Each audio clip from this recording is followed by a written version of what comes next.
stopped by the house and picked up some more books for us to read today. I got an anthology of poetry from your shelf there. I thought that might be good for us. A little change, huh?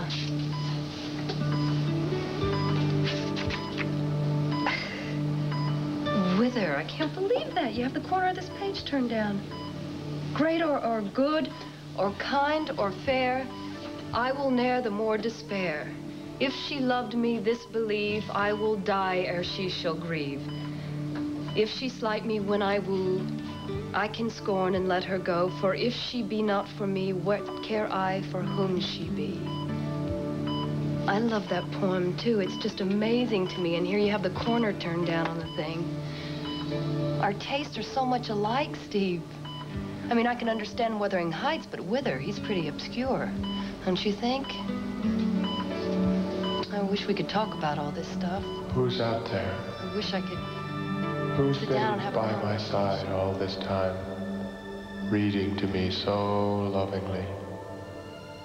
Is it you, Gabrielle? Is it you?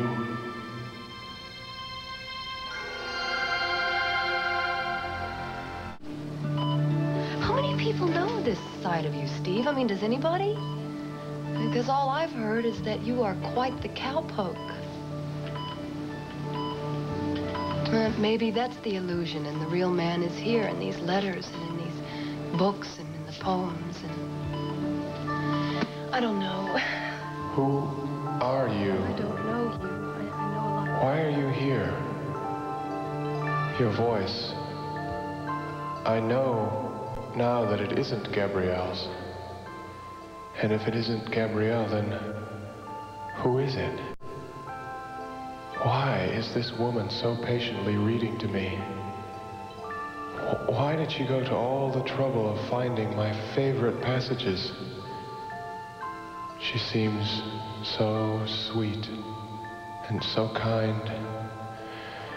If only I could wake up. If only I could shake off this darkness and see her, talk to her, thank her.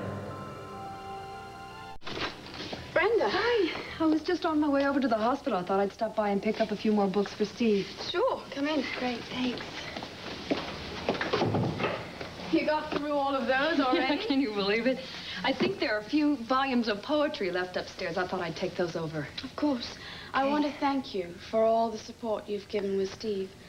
Can I ask you, are you sure that all the reading and the talking is really helping him? Well, I think it is, yeah. I mean, you know this, but he may very well be hearing every single word that I read to him, Gabrielle. But have you seen any signs, any response at all? Because I certainly haven't. All I see is him lying in a coma. He doesn't move. He just doesn't do anything. I haven't seen any signs, Gabrielle, but that is no reason to give up hope.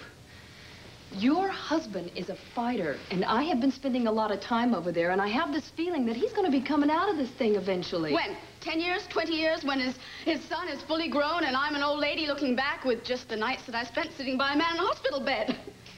Oh, God, I'm sorry. That must have sounded very selfish. No, it didn't. I have never known a woman in your situation who hasn't felt exactly like that. What did they do?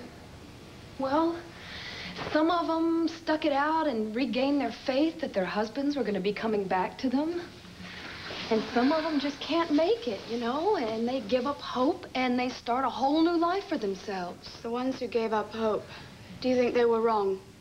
I can't be the judge of that. I mean, people do what they have to do to survive. If you were in the same situation... But I'm not in your situation. I mean, I can speculate about what I would do. I hope that I'd be strong enough to stick it out, but, Gabrielle, I don't know that I could.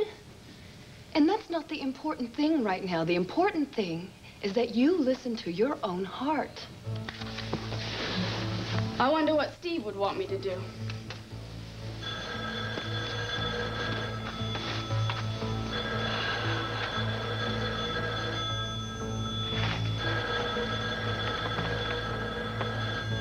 Gabrielle, do you want me to get that for you? No.